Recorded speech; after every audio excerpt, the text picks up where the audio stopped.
اور نوح کا قصہ بھی یاد کرو، جب اس سے پیشتر انہوں نے ہمیں پکارا تو ہم نے ان کی دعا قبول فرمائی اور ان کو اور ان کے ساتھیوں کو بڑی گھبراہٹ سے نجات دی،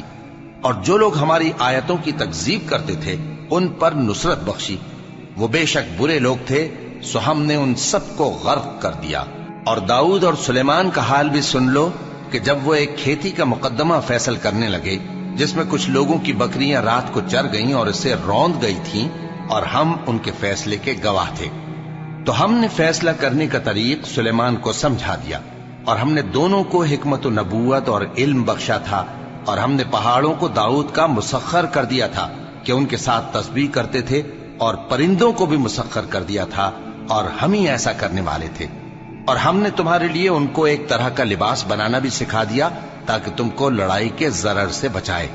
پس تم کو شکر گزار ہونا چاہیے۔ اور ہم نے تیز ہوا سلیمان کے تابع فرمان کر دی تھی جو ان کے حکم سے اس ملک میں چلتی تھی جس میں ہم نے برکت دی تھی، یعنی شام کی طرف، اور ہم ہر چیز سے خبردار ہیں۔ اور بڑے بڑے جنات کو بھی ان کے تابع کر دیا تھا کہ ان میں سے بعض ان کے لیے غوطہ خوری کرتے تھے اور اس کے علاوہ اور کام بھی کرتے تھے، اور ہم ان کے نگہبان تھے۔ اور ایوب کو یاد کرو جب انہوں نے اپنے پروردگار سے دعا کی کہ مجھے تکلیف پہنچی ہے اور تو سب سے بڑھ کر رحم کرنے والا ہے، تو ہم نے ان کی دعا قبول کر لی اور جو ان کو تکلیف تھی وہ دور کر دی، اور ان کو بال بچے بھی عطا فرمائے، اور اپنی مہربانی سے ان کے ساتھ اتنے ہی اور بخشے۔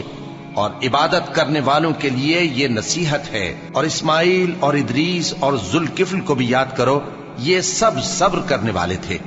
اور ہم نے ان کو اپنی رحمت میں داخل کیا، بلا شبہ وہ نیکوکار تھے۔ اور مچھلی والے پیغمبر یعنی یونس کو یاد کرو جب وہ اپنی قوم سے ناراض ہو کر غصے کی حالت میں چل دیے اور خیال کیا کہ ہم ان پر گرفت نہیں کریں گے،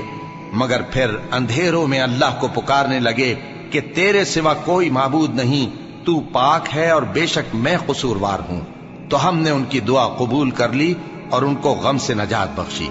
اور ایمان والوں کو ہم اسی طرح نجات دیا کرتے ہیں۔ اور زکریا کو یاد کرو جب انہوں نے اپنے پروردگار کو پکارا کہ پروردگار مجھے اکیلا نہ چھوڑ، اور تو سب سے بہتر وارث ہے، تو ہم نے ان کی پکار سن لی اور ان کو یحییٰ بخشے اور ان کی بیوی کو اولاد کے قابل بنا دیا۔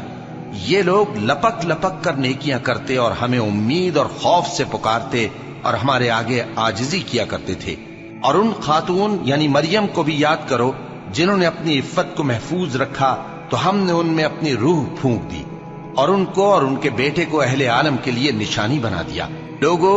یہ تمہاری جماعت ایک ہی جماعت ہے اور میں تمہارا پروردگار ہوں، تو میری ہی عبادت کیا کرو۔ اور لوگ اپنے معاملے میں باہم متفرق ہو گئے، مگر آخر سب ہماری طرف رجوع کرنے والے ہیں۔